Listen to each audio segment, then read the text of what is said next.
আজ আমরা ইনশাআল্লাহ আলোচনা করব হযরতে ইউনুস আলা নবিয়িনা আলাইহিস সালামের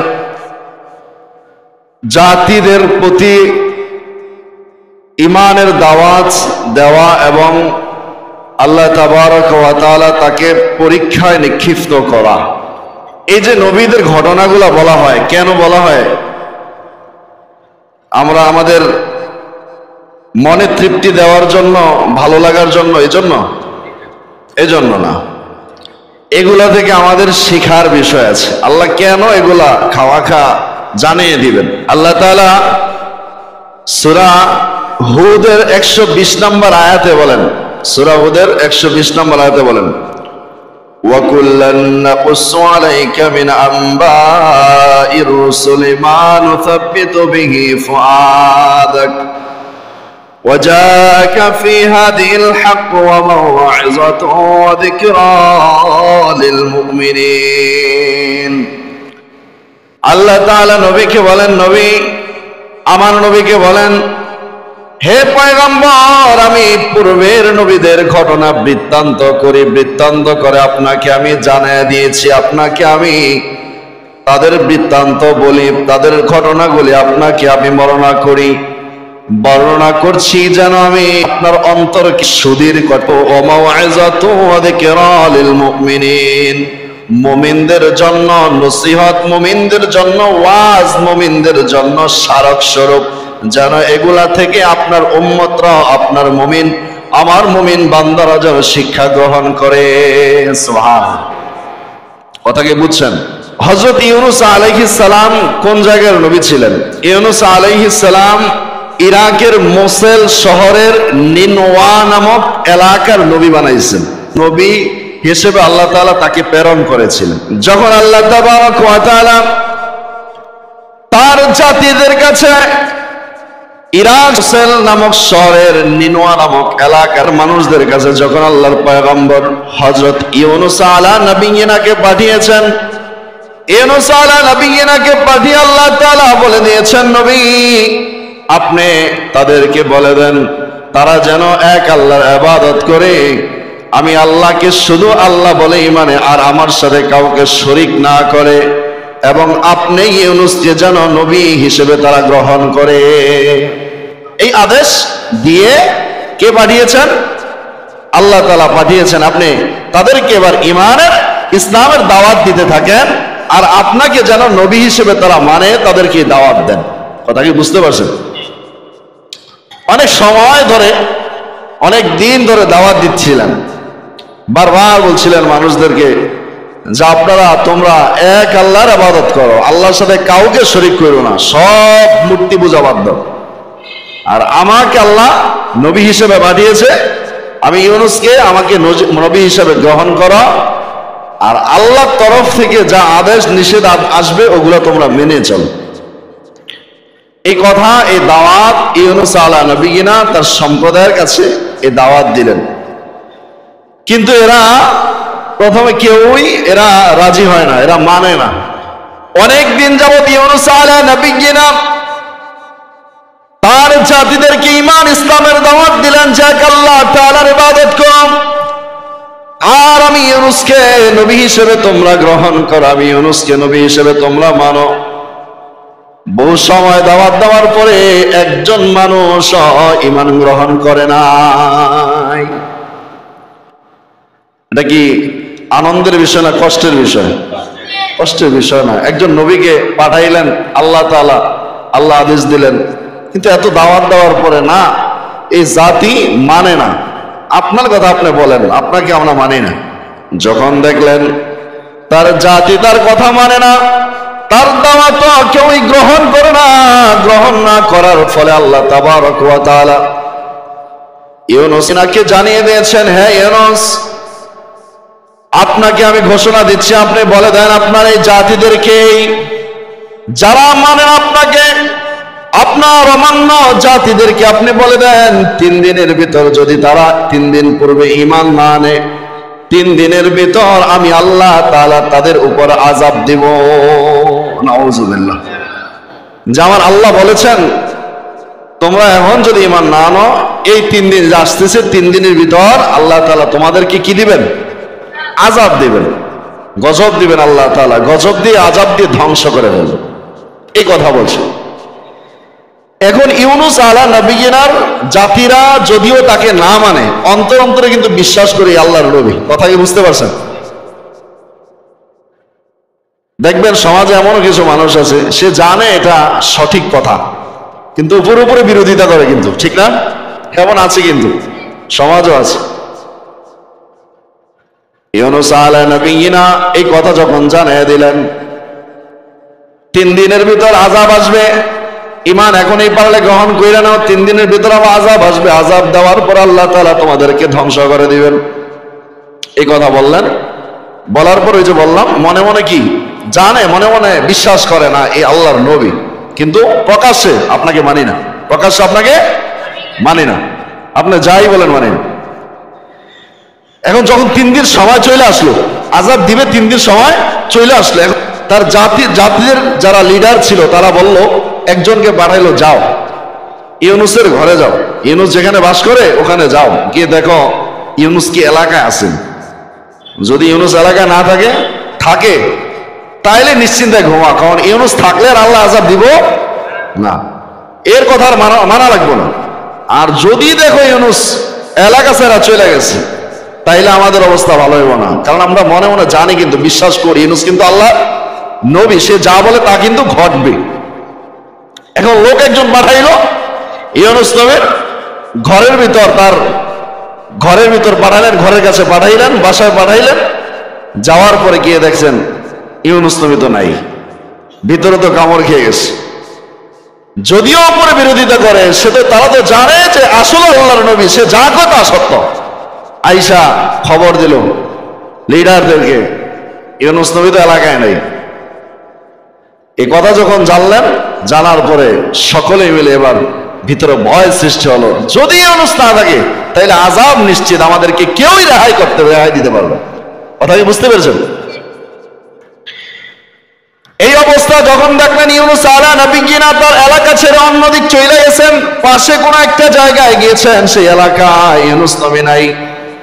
এখন তারা বুঝলেন, মনে মনে তো আগেই বিশ্বাস করতেন, উপরে যদিও বিরোধিতা করেন, মনে মনে বিশ্বাস করতেন এই যে আল্লাহর নবী এবং তার কথা সত্য।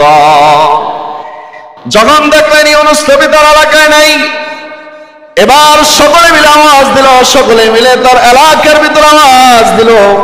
কি আওয়াজ দিল? আওয়াজ দিল এটাই যে নবী ইউনুস তো এলাকায় নাই, ইউনুস যদি এলাকায় না থাকে আমাদেরকে আযাব থেকে আমাদেরকে কেউ রক্ষা করতে পারবে না। ও গোত্রের মানুষরা সকলে একত্রিত হও, সকলকে আহ্বান করলো, একে অপরকে আহ্বান করলো, আহ্বান করে বলছেন সকলে একত্রিত হও, সমস্ত পুরুষ, সমস্ত মহিলা, সমস্ত বাচ্চা, সমস্ত পশু পাখি যা আছে সব নিয়ে মাঠে চলে গেল। মাঠে চলে গিয়া এবার আল্লাহ তাআলা কাছে বলে, আল্লাহ আপনার নবী আমাদেরকে দাওয়াত দিয়েছিলেন, দাওয়াত তো গ্রহণ করি নাই, মনে মনে যদিও তাকে বিশ্বাস করে কিন্তু উপরে উপরে বিরোধিতা করেছি, তাকে আমরা মানি নাই। আপনার নবী তো ঘোষণা দিয়ে গেছে 3 দিনের ভিতর আযাব আসবে।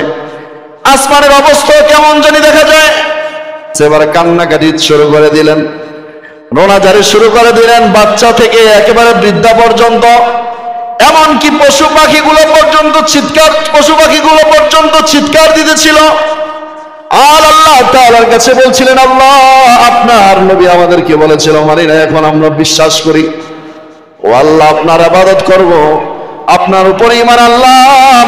আপনার নবী এখন নাই, কোথায় যেন চলে গেছে, কিন্তু আপনার নবীর উপর আমরা বিশ্বাস করলাম, আপনার নবীকে আমরা বিশ্বাস করি। আল্লাহ আপনি যে আযাবের ঘোষণা দিয়েছিলেন আপনার নবীর মাধ্যমে, ওই আযাব থেকে আমাদেরকে রক্ষা করুন।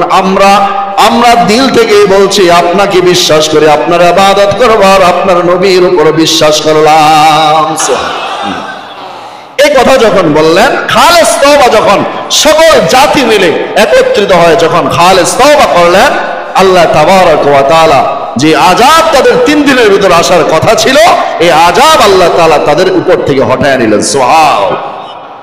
এই কথাটা আল্লাহ তাবারক ওয়া তাআলা সূরা ইউনূসের ৯৮ নম্বর আয়াতে বলেন, ফালাউলা কানাত ক্বরিয়াতুন আমানাত ফানাফাআহা ঈমানুহা ইল্লা কওমা ইউনুস লাম্মা আমানু কাশাফনা আনহুম আযাবাল খিজি ফিল হায়াতিদ দুনিয়া ওয়া মাত্তানাহুম ইলা হিন। আল্লাহ তাআলা বলেন, কোন জাতি ঈমান আনে নাই এবং ঈমান আনার তাদের জন্য কোনো উপকার লাভ করতে পারে নাই, তবে ইউনুস আলাইহিস সালামের জাতিরা ব্যতীত অন্যান্য জাতিদেরকে যখন আল্লাহ তাআলা আযাব দেওয়ার কথা বলেছে, আযাব কিন্তু চলে আসছে, আযাবে কিন্তু তার ধ্বংস হয়ে গেছে। এর পূর্বে তারা ঈমান আনতে চেয়েছে কিন্তু ঈমান আনার সুযোগ হয়নি, তার দ্বারা উপকৃত তারা হতে পারে নাই। কিন্তু ইউনুস আলাইহিস নবীর জাতি এমন, তারা আযাব আসার মুহূর্তে এমন সময় আমি আল্লাহ তাআলার কাছে তারা তওবা করেছে, আর আমি আল্লাহ তাআলা সেই তওবা ঈমান গ্রহণ করে তাদের উপর থেকে আমি আল্লাহ তাআলা আযাবকে হটায়া দিয়েছি। একমাত্র ইউনুস নবীর জাতিরাই আমি আল্লাহর আযাব থেকে মুক্তি পেয়েছে, তাদের ঈমানে তাদেরকে উপকৃত করেছে। সুবহানাল্লাহ। একমাত্র ইউনুস নবীর জাতিরাই আল্লাহর আযাব আসার কথা হওয়ার পরেও আল্লাহ তাআলা আযাব দেন নাই, তাদের ঈমান আল্লাহ তাআলা ঈমান দ্বারা তাদেরকে আল্লাহ উপকৃত করেন। সুবহানাল্লাহ। এই কথাটা আল্লাহ তাআলা বলেছেন এবং বলেছেন লাম্মা আমানু কাশাফনা আনহুম আযাবাল খিজি ফিল হায়াতিদ দুনিয়া, দুনিয়ার ওই লাঞ্ছনাদায়ক আযাব থেকে আমি আল্লাহ তাআলা তাদেরকে উদ্ধার করলাম এবং আমি আল্লাহ তাআলা নির্দিষ্ট কাল পর্যন্ত আমি তাদেরকে আরাম আয়েশে থাকতে দিলাম। সুবহানাল্লাহ। এখন আযাব থেকে তো রক্ষা পেয়ে গেল, ঠিক না? ইউনুস নবী কিন্তু এলাকায় আছে নাকি? নাই, এলাকার বাহিরে না, এলাকার বাহিরে কিন্তু পাশেই একটা এলাকায় অন্য জায়গায়। এখন ইউনুস নবী যখন শুনলেন আযাব তো আল্লাহ দেয় নাই, আযাব তো আল্লাহ দেয় নাই, এখন চিন্তা করলেন আল্লাহ তো বলছিল আযাব দিবে কিন্তু আযাব তো দিল না। এখন আমি যদি আমার এলাকার কাছে যাই, সেই উম্মতের কাছে যাই, আমাকে তো মিথ্যাবাদী বলবে, ঠিক না? আমাকে তো অপরাধী বলবে, মিথ্যাবাদী বলবে, আমাকে প্রতারক বলবে। আর ওই সময়ের অবস্থা এমন ছিল যারা প্রতারক মিথ্যাবাদী তাদেরকে হত্যা করা হইত। চিন্তা করলো, আমি বললাম আযাব আসবে, আল্লাহ বললেন আযাব দিবে, কিন্তু আযাব তো আসলো না, আযাব দিল না।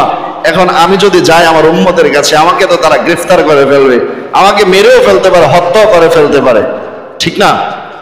এজন্য সে সিদ্ধান্ত নিল, তার ইজতিহাদ, তার মনের ইজতিহাদ, তার ইচ্ছা অনুযায়ী সে চিন্তা করলো আমি এলাকায় যাব না, আমি হিজরত করে অন্য জায়গায় অন্য দেশে চলে যাব। কে চিন্তা করলো? ইউনুস নবী চিন্তা করলো এলাকায় গেলে আমাকে মিথ্যাবাদী বলবে, কারণ আমি বলছিলাম আযাব আসবে কিন্তু আযাব তো আসে নাই। আর আযাব কেন আসে নাই সেটা তো ওই উম্মতরা জানে, আল্লাহ জানে, ঠিক না? ঈমান এনেছে এজন্য আল্লাহ আযাব দেন। এজন্য আল্লাহর তরফ থেকে আদেশ আসার পূর্বেই, কারণ নবীরা কোথাও যাওয়া যদি যেতে চায় তাহলে এর পূর্বে আল্লাহর আদেশ লাগে। কি লাগে? আল্লাহ যদি আদেশ করে যাওয়ার জন্য তাহলে যেতে পারে, আর যদি আল্লাহ তাআলার আদেশ না আসে তাহলে আল্লাহর আদেশের জন্য অপেক্ষা করতে হবে। কিন্তু ইউনুস আলাইহিস নবীরা এই চিন্তা করে নাই, এই অপেক্ষা করে নাই যে আল্লাহর আযাব আসবে তারপর আমি যাব। সে নিজে থেকেই চিন্তা করলো আমি এলাকায় থাকবো না, আমি আমার গোত্রের ভিতরে যাব না, আমি অন্য জায়গায় হিজরত করব। এজন্য তিনি হিজরত করা শুরু করে দিলেন, আল্লাহর আদেশও আসে নাই।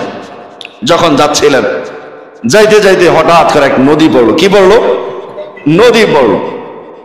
নদী পড়ার পরে একটা মাল ভর্তি এবং জনগণ মানুষ ভর্তি একটা নৌকা, বোঝাই একটা নৌকা তার কাছে হাজির হলো। এক মাঝি নিয়ে আসলো, ওপারে যাবে।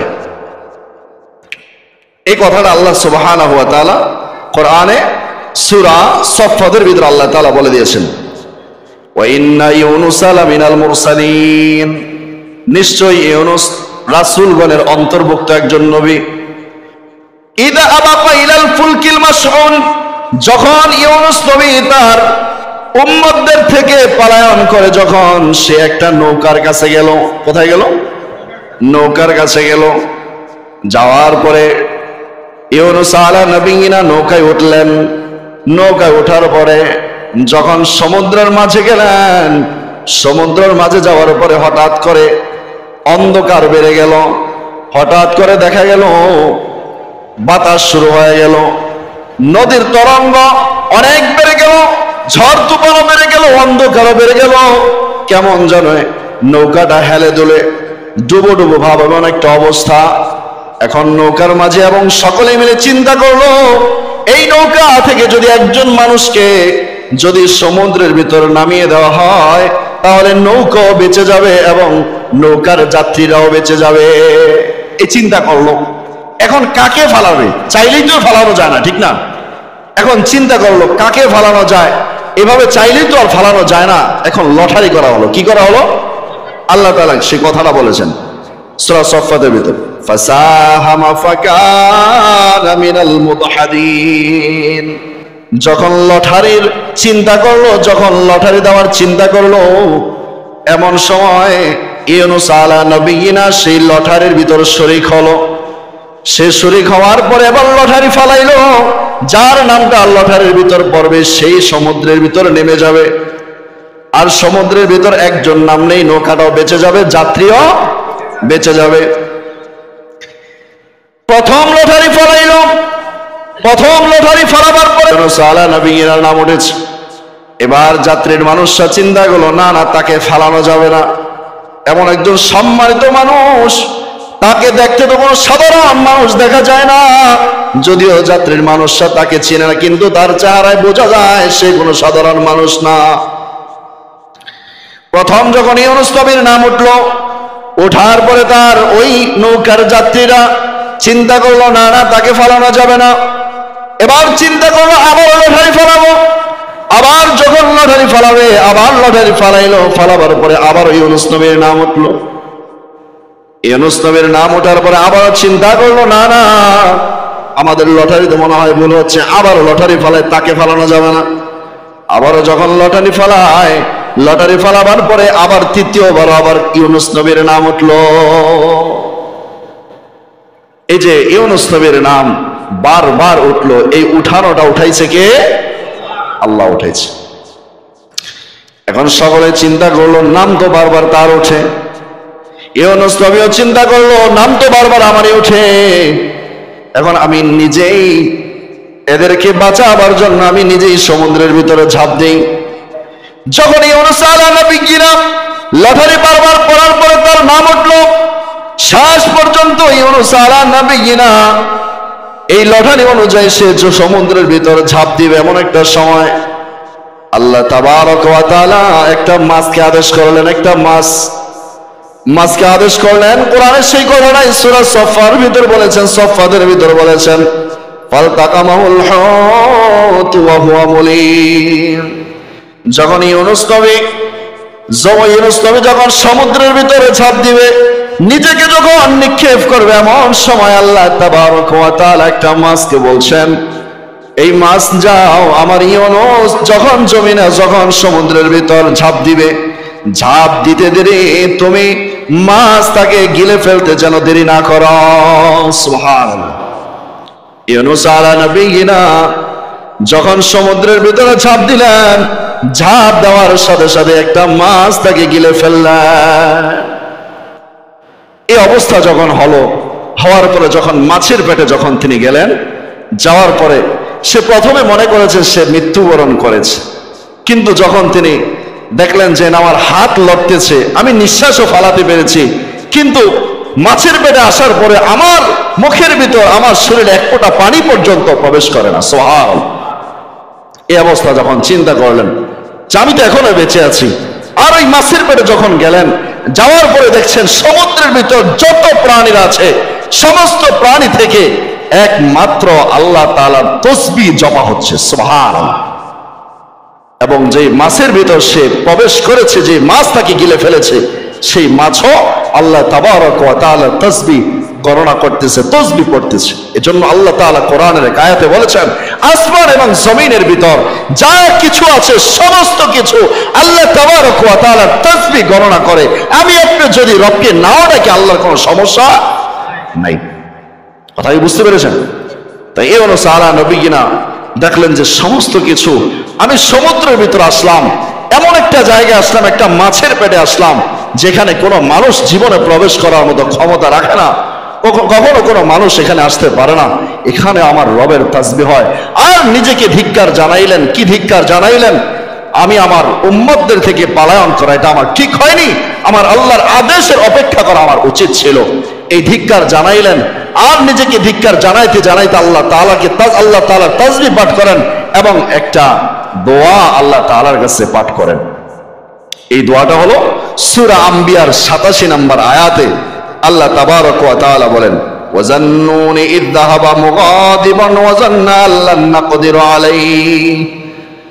আল্লাহ তাবারক ওয়া তাআলা বলেন মাছওয়ালার কথা, তাকে মাছওয়ালা বলে আল্লাহ কোরআনে সম্বোধন করেছে। কি বলা? মাছওয়ালা। আল্লাহ তাআলা বলেন, যখন ইউনূস নবী মাছওয়ালা ব্যক্তি যখন তার উম্মতদের থেকে রাগ করে যখন সে পলায়ন করে চলে যায়, সে মনে করেছে আমি আল্লাহ তাআলা তাকে পাকড়াও করব না, আমি আল্লাহ তাআলা কিন্তু তাকে পাকড়াও করে ফেলছি। এবং এই কথা বলছেন যখন তিনি ফানাদা ফিজ যুলুমাত, ওই যে অন্ধকার, এখানে অন্ধকার বোঝানো হয়েছে, সে অন্ধকারের ভিতর আল্লাহকে ডেকেছে। এক নম্বর অন্ধকার হলো রাতের অন্ধকার, দ্বিতীয় নম্বর অন্ধকার হলো পানির অন্ধকার, তৃতীয় নম্বর অন্ধকার হলো মাছের পেটের অন্ধকার। কথা বুঝতে পেরেছেন? এই তিন অন্ধকারের ভিতরে থাইকা আল্লাহ তাবারক ওয়া তাআলাকে বলে, লা ইলাহা ইল্লা আনতা সুবহানাকা ইন্নী কুনতু মিনাজ জালিমিন।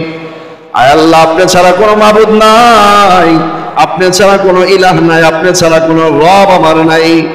সুবহানাকা, আপনি তো পবিত্র, আপনার মতো পবিত্র কেউ নাই, আমি সীমা লঙ্ঘনকারী, আমি বড় জালেম। এই বলে আল্লাহ তাআলার কাছে ক্ষমা চায়। আল্লাহ তাবারক ওয়া তাআলা তার ডাককে আল্লাহ তাআলা কবুল করে, তাকে এই মাছের পেট থেকে আল্লাহ তাআলা তাকে পরিত্রাণ দান করে। সুবহানাল্লাহ।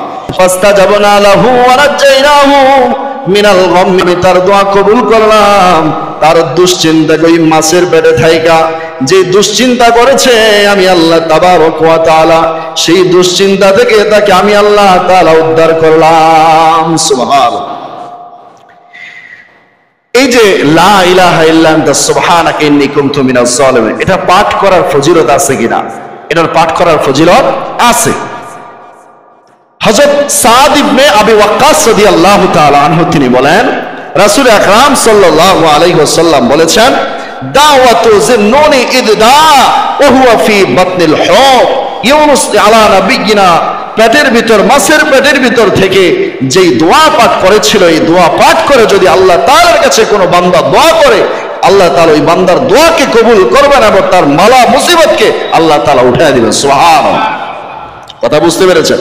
এজন্য যত মুসিবত হয়, ওই মুসিবতের সময় যদি আমরা এই দোয়াটা পাঠ করতে পারি, আল্লাহ তাবারক ওয়া তাআলা আমাদেরকেও সেই মুসিবত থেকে আল্লাহ তাআলা, সমস্ত মুসিবত থেকে আল্লাহ তাআলা আমাদেরকে হেফাজত করবে। কথাই বুঝতে পেরেছেন? তা আল্লাহ তাবারক ওয়া তাআলা তাকে পরিত্রাণ দান করেছিলেন, তাকে আল্লাহ তাবারক ওয়া তাআলা তাকে ওই মাছের পেট থেকে আল্লাহ তাআলা বাঁচিয়েছিলেন। কিভাবে? আল্লাহ তাবারক ওয়া তাআলা বলেন, ফানাবাজনাহু বিল আরাই ওয়া হুয়া সাকিম। মাছকে আদেশ করলো, মাছ যাও ওই সমুদ্রের কিনারায় যাও। সমুদ্রের কিনারায় গেলেন, যাওয়ার পরে সমুদ্রের কিনারায় গিয়ে একটা মাঠের ভিতরে বমি করে দিলেন। একটা মাঠের ভিতরে গিয়ে, একটা মাঠের কাছে গিয়ে, সমুদ্রের কিনারায় গিয়ে ইউনুস আলা নবিয়িনাকে তার মাছটা তার পেট থেকে নিক্ষেপ করে দিলেন একটা মাঠের ভিতর। আর ওই সময় ইউনুস আলা নবিয়িনা অসুস্থ ছিলেন মাছের পেটে থাকা অবস্থায়। এখানে কয়দিন ছিলেন? অনেক কথা বলেছেন। কেউ বলেছেন 3 দিন, কেউ বলেছেন 1 দিন, কেউ বলেছেন 7 দিন, কেউ বলেছেন 40 দিন। তবে কতদিন ছিল জানে কে? আল্লাহ ভালো জানেন। ওয়াম্বাতনা আলাইহি শাজারাতাম মিন ইয়াকতিন, যখন ইউনুস নবী ওই মাঠের ভিতর যখন নিক্ষেপ করলো ইউনুস নবীকে, ওই মাঠের ভিতর কোনো কিছু ছিল না, একদম খালি একটা মাঠ ছিল। আল্লাহ তাবারক ওয়া তাআলা তার ছায়ার জন্য লতা জাতীয় এক প্রকার আল্লাহ তাবারক ওয়া তাআলা গাছ আল্লাহ তাআলা জন্মিয়ে দিল। ওই লতা জাতীয় গাছ জন্মাবার কারণে ইউনুস নবী তার ছায়া গ্রহণ করছে, তার পাতাগুলো খেয়ে তার নিজেকে সুস্থতা অর্জন করেছে। সুবহানাল্লাহ। কথাই বুঝতে পেরেছেন? যখন সুস্থ হয়ে গেল, সুস্থ হয়ে যাওয়ার পরে এবার আল্লাহ তাবারক ওয়া তাআলা সেই যে জাতি, মনে আছে তো, সেই জাতি ওখানে আল্লাহ তাবারক ওয়া তাআলা পাঠাইলেন। ওয়ারসালনাহু ইলা মিআতি আলফিন আও ইয়াজিদুন। আল্লাহ তাবারক ওয়া তাআলা এবার বলছেন ইউনুস, তোমাকে আমি নিক্ষেপ করলাম, এত মুসিবতে ফলাইলাম, এবার তোমাকে আমি পরিত্রাণ দিলাম, এবার তোমাকে আমি সুস্থ করলাম, এবার যাও তোমার সেই জাতিদের কাছে। আল্লাহ তাবারক ওয়া তাআলা বলছেন 1 লক্ষ বা 1 লক্ষর চাইতে বেশি জাতির কাছে আল্লাহ তাবারক ওয়া তাআলা আবার নবী ইউনুস আলা নবিয়্যিনাকে আবার পাঠিয়েছেন। সুবহানাল্লাহ। পাঠাবার পরে যখন গিয়েছেন, যাওয়ার পরে আবার দাওয়াত দিলেন। তারা তো ঈমান আগেই গ্রহণ করেছিল, ঠিক না? কিন্তু ইউনুস নবীর হাতে তো আর গ্রহণ করে নাই।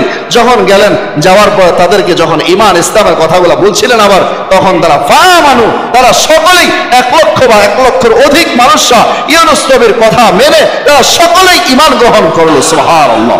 ঈমান গ্রহণ করার পরে আল্লাহ তাবারক ওয়া তাআলা বলেন, আমি আল্লাহ তাবারক ওয়া তাআলা তাদেরকে, ওই জাতিকে আমি আল্লাহ তাআলা তাদেরকে নির্দিষ্ট সময় পর্যন্ত তাদেরকে আমি আল্লাহ তাবারক ওয়া তাআলা খুব আনন্দের সম্পদ দিয়ে অনেক আনন্দ সহকারে তাদেরকে আমি আল্লাহ তাআলা জীবিত রেখেছিলাম। সুবহানাল্লাহ। কথা কি বুঝতে পেরেছেন? এই ছিল ইউনুস আলা নবিয়্যিনার ঘটনা। এর বাইরে যা শুনবেন ওগুলো সব হলো বানাওটি। কথা বুঝতে পেরেছেন? আমরা এই ঘটনা থেকে আমরা কি বুঝলাম? বুঝলাম যে আল্লাহ তাআলা থেকে সিদ্ধান্ত আসার পূর্ব পর্যন্ত কোন মুসিবতে পড়েন বা যে কোনো কিছুতে পড়েন, সিদ্ধান্ত আল্লাহ তাআলার তরফ থেকে কোনো সিদ্ধান্ত আসা পর্যন্ত আমরা সবর করতে হবে। কি করতে হবে? সবর করতে হবে আর দোয়া করতে হবে। দ্বিতীয় নাম্বার হলো নেককার বান্দাদেরকে আল্লাহ পরীক্ষা করবেন। পরীক্ষা আল্লাহ তাআলা সবসময় করবেন, এজন্য আমাদের পরীক্ষার ভিতর অটল থাকতে হবে। 3 নাম্বার হলো সর্ব অবস্থায় ইউনুস আলা নবিয়্যিনা যেমন মাছের পেটে গিয়েও আল্লাহ তাআলাকে ভুলে নাই, আমাদের সর্ব অবস্থায় আল্লাহ তাআলাকে স্মরণ করতে হবে, স্মরণ রেখে চলতে হবে। এরপরে আমাদেরকে আরেকটা বিষয়, আমরা আল্লাহ তাআলার কাছে তওবা করা। যখনই মুসিবতে পড়া, যখনই অপরাধ করে ফেলবো, আল্লাহ তাআলার কাছে তওবা করব। আল্লাহ জানিয়ে দিয়েছিলেন ঘটনার মাধ্যমে, যারা তওবা করে, যে জাতি তওবা করেছে তাদেরকে আমি আল্লাহ মাফ করে দিলাম। যে নবী ওখানে গিয়ে আমি আল্লাহ তাআলার কাছে আমি আল্লাহ তাআলাকে অনুশোচনা করেছে, আমি সেই নবীকেও মাফ করে দিলাম। সুবহানাল্লাহ। কথাই বুঝতে